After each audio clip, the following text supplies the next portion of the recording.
Mga kapuso, balikan po natin ang balita kaugnay sa pagpapiyansa ni dating Pangulong Gloria Arroyo. Makibalita na po tayo kay Jam Sisante. Jam, anong latest?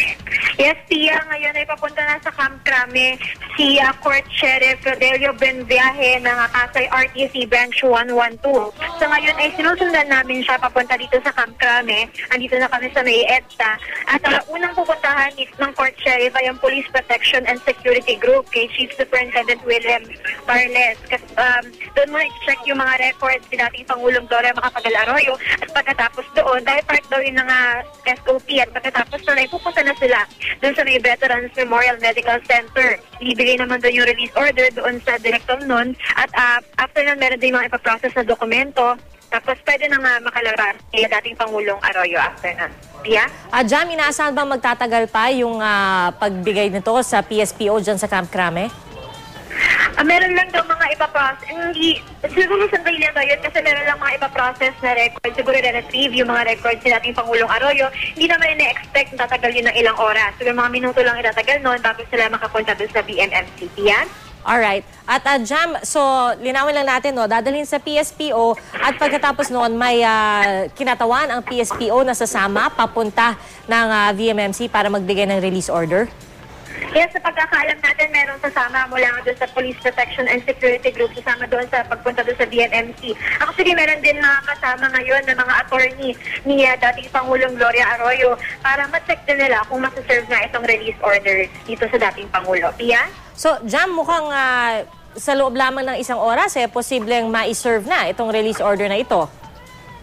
Yes, Pia, mabilis nga naman daw yung proseso. Basta nakapag-post ng bail, mga SOP na lang, check ng records. Tapos within an hour, siguro expected natin ay kung hindi naman masama yung sitwasyon sa trapiko, ay makakarating na rin sila mabilisan doon sa BMMC, Pia. Alright, at pagdating sa VMMC, papakita lamang ito sa mga kinatawan doon at pagkaras nun, technically, released na si dating Pangulo Arroyo. Tama ba yun? Siya, pagdating daw sa BMMC, meron pang mga ipaprocess na records. I think kukunin pa yung sa some markings, gano'n.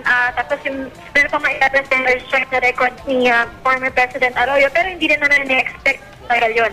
After nun ay basta meron na nung yung police na nakasama nila mula doon sa Police Protection and Security Group ang bibigay ng clearance na yun nga. Pwede natanggap na yung release order at pwede nang makalaya itong sa dating Pangulong Arroyo. Yan? Jam, nabanggit mo nung may mga kasama kayong mga abogado ni dating Pangulong Arroyo. May nabanggit ba sila sa tansya ba nila? Itong process ng paghain ng release order sa dating Pangulo, mabilis ba ang naging proseso nito? O kung ikukumpara, usually ba mas nagtatagal ito?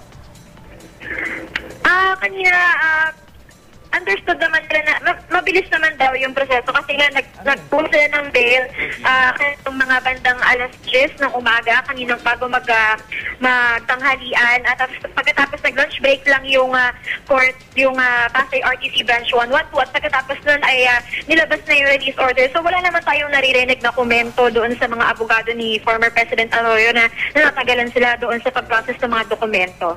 Tia? Ikaw ba, Jam, nakita mo yung mga nakasaad dito sa release order? So ngayon wala pa tayong copy ng release order pero kanina nasilip natin yon at sinasabi nga lang doon na natanggap na ng korte yung bail nung ni dating Pangulong Arroyo na 1 million. Nakalagay lang doon yung receipt number nung resibo nga para doon sa natanggap na bail at sinasabi doon na pwede na nga i-release itong sa dating Pangulong Arroyo. Tia? Alam mo, Jam, kanina kasi natanong namin yung ilang abogado ni dating Pangulo Arroyo, ang sabi nila hindi pa daw siya naghahanda na makaalis ng VMMC. Sa ngayon ba, dahil kayo ay papunta na nga ng Camp Crame at pagkatapos dediretso ng VMMC, naikwento ba nila sa iyo kung nag-aayos na ng mga gamit itong si dating Pangulong Arroyo? Yes, Tia, yung mga nakausap na, yung kanina mga kasama natin na lawyers ni dating Pangulong Arroyo, si Attorney Raymond Tri Santos, sabi niya hindi pa raw niya kasi sure kung ano yung ginagawa ngayon ni dating Pangulong Arroyo kasi siya yung nakatoka kumbaga dito sa may Pasay RTC at meron daw ibang abogado na nagbabantay doon sa dating Pangulo. So yung kasama nating abogado kanina, hindi niya masabi sa ngayon kung ano yung sitwasyon or anong ginagawa doon sa ngayon ni dating Pangulong Arroyo. Tia? At ito, Jam, kasi nakikita rin namin sa video, no, ang dami ng mga relista, no, dyan sa tapat ng veterans. Wala bang balak humiling ng dagdag na seguridad itong kampo ni Representative Arroyo sa kanyang paglabas ng VMMC? Si Pia, so ngayon hindi pa natin napapag-usapan yung seguridad, no? Siguro makaklarify natin yan kapag natanggap na ng PNP itong release order. Pwede natin tanungin sa kanila kung ano ba yung balak nila mga security measures sakaling piliin nga ni former President Arroyo na umalis na rin ngayong araw mula sa VMM. Yeah? Alright, maraming salamat, Jam Cesante.